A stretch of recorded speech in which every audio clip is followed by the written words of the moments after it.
Buying a home is one of the biggest steps you'll take in your life. If you're looking to buy a home in Lethbridge this year, you're in the right place. Today, I'm going to walk you through the home buying process with essential steps, tips, and tricks, whether you're a first-time buyer or moving to Lethbridge from another province. My name's Murray Wall, this is Living in Lethbridge, and without further ado, let's jump right in.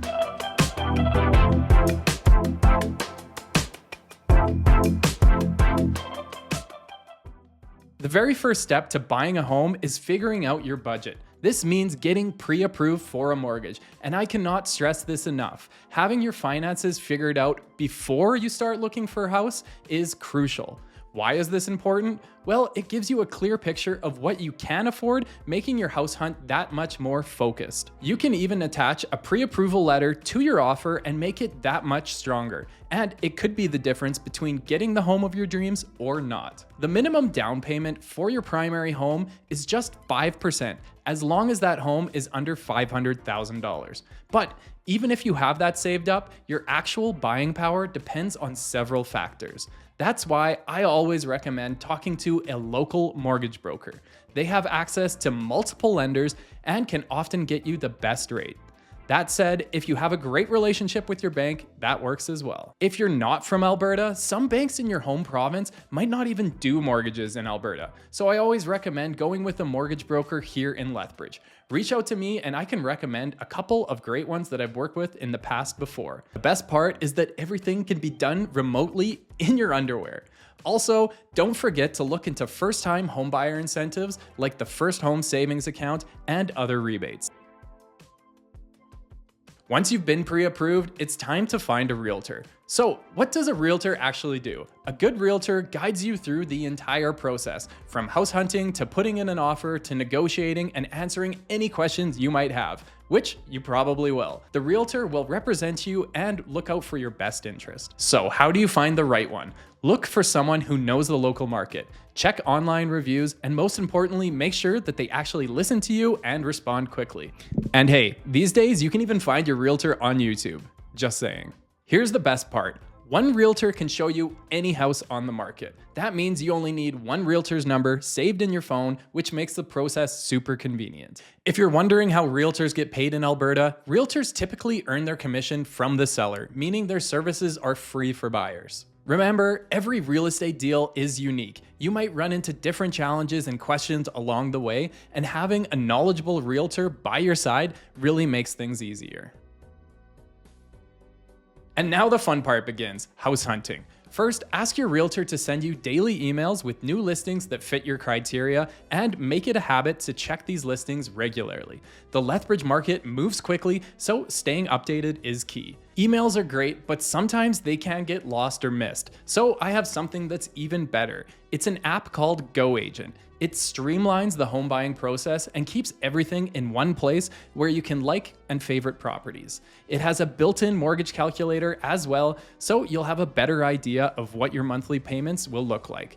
And probably the best feature is that you can see if a property is already under offer. Currently, 1/4 of all the listings in Lethbridge already have an accepted offer. Other sites, Realtor.ca included, will not show you if a property is pending. It will just say available. So with this, you can save yourself so much time and focus your search on properties that are actually available. If you find a home you like, book a showing as soon as possible. The best homes can get snatched up fast, and you don't want to miss out. If you're buying from out of town, it's possible to do virtual showings. Believe it or not, people do buy their homes this way. There are multiple different ways this could go down. You could offer on the property and come down to Lethbridge and see it in person before the sale goes final, but it's totally up to you. Don't hesitate to ask questions during a showing about the property's history, updates, or potential concerns. You have to make sure to focus on the bigger picture, like the layout, location, and overall condition of the home, and look past minor flaws like wall color or flooring, as these can be easily changed. And if you do want to change them, I have a network of local tradespeople that can help you with a quote on literally any update or repair that might be needed. Some of the biggest expenses that I can think of would be anything related to the foundation of the home, the roof needing to be replaced, or replacing all the windows. Thankfully, there is a 10-year interest-free loan from the federal government that you can use up to $40,000 for replacing older windows with new energy-efficient windows. For those of you moving here from another province, you should know that the advertised square footage in Alberta only includes above-grade space. So if the house has a basement, and most of them here do, that part will not be part of the overall square footage listed. The garage is also not included in the overall square footage, even if it's attached. All right, here's an example of what I mean. It's 787 square feet, and if you scroll down here, you can see there's measurements, and there's two numbers here, but they're both the same, 787. Total finished area, also 787, but that's not true because the basement is fully finished on this one, so there's probably another 700 square feet of finished space in there, but it's not going to show up on the advertised space. It doesn't matter if it's a walkout or if it's finished or not finished. No matter what, it's not going to show. Meanwhile, over in Fernie in BC, or anywhere in BC really, this home is very clearly 1,000 square feet up and about 1,000 square feet down. So it shows the entire square footage on the BC Realtor.ca, but on Alberta, it's totally different. When you're ready to put in an offer, there are 3 key elements to consider: price, conditions, and move-in date. This is something that your realtor will discuss with you when you're writing up the offer. As for price, your realtor will send you some comparables, but at the end of the day, it's your decision how much you're going to be offering. Conditions can include a property inspection, finances, or reviewing condo docs. If there are multiple offers on the property, your realtor will know and can help you craft a competitive bid while staying within your budget. Sometimes a clean offer with fewer conditions can make the difference. Also, writing a personal letter to the seller might help your offer too. In multiple offer situations, I like to ask my clients how upset they would be if they didn't get the house. This usually helps them decide what offer they would like to make. If you need to sell your current home in order to buy, your conditions will be more complex, but don't worry, this is common and your realtor will help you navigate it. It's even more important to work with an experienced realtor in this situation. Sometimes you might not get the house you offer on, but that just means that the house wasn't for you. The right one will come along.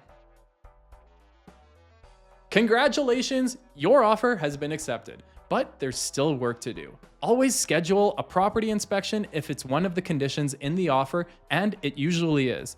This step ensures that there are no hidden surprises. A good inspector will check the foundation, roof, plumbing, and so much more. You'll get a detailed report, and that will help you decide if you're happy to proceed with the offer or would like to renegotiate anything. Property inspectors charge a non-refundable fee, but this could save you thousands of dollars. I have a video on my channel about property inspections, and I'll leave a link in the description. Once the inspection and financing are approved, you can waive all your conditions. This means waiving the financing conditions, which confirms that your lender has fully approved your mortgage. At this point, your deposit is locked in and the home is yours. Almost. At this point, this is where the lawyers start their work. So make sure that you have one. If you're moving here from another province, I would recommend finding a local lawyer that can do the paperwork online to make the process easier. Move-in day is finally here, but there are still a couple of steps that you need to complete. One of them is the final walkthrough, which usually happens about 24 hours before you take possession of the home. During the walkthrough, this is where you'll ensure that the property is in about the same condition as when you offered on it and all the appliances still work. Sometime before the possession day, you'll meet with your lawyer to sign the final documents. Once the money is transferred, you'll receive the keys to your new home. Just don't forget to set up the utilities ahead of time so everything's ready for you when you move in. And just like that, you're ready to start the next chapter in your dream home. Buying a home does come with a few extra costs that you need to budget for. First, you'll need a deposit, which really isn't an extra cost, but it is something that you need to have liquid cash ready for. It's usually about 1% of the purchase price and needs to be paid a few days after the offer is accepted. Property inspections typically cost between $500 and $600, and lawyer fees for closing can cost between $1,500 and $2,000. Also, don't forget about home insurance, which is required before you take possession, and property taxes, which you you may need to pay a portion of upfront. Lastly, there are moving costs, whether that's a truck rental, hiring movers, or even just paying for pizza for your friends. One of the costs that you don't have to pay for is the land transfer fee, and Alberta is the only province that doesn't have this fee. Buying a home in Lethbridge doesn't have to be overwhelming. With the right preparation and team behind you, it can be an exciting and rewarding experience. If you have any questions or need help finding your dream home, feel free to reach out to me. Thanks for watching. Don't forget to like and subscribe for more tips about living in Lethbridge, and I'll see you in the next one.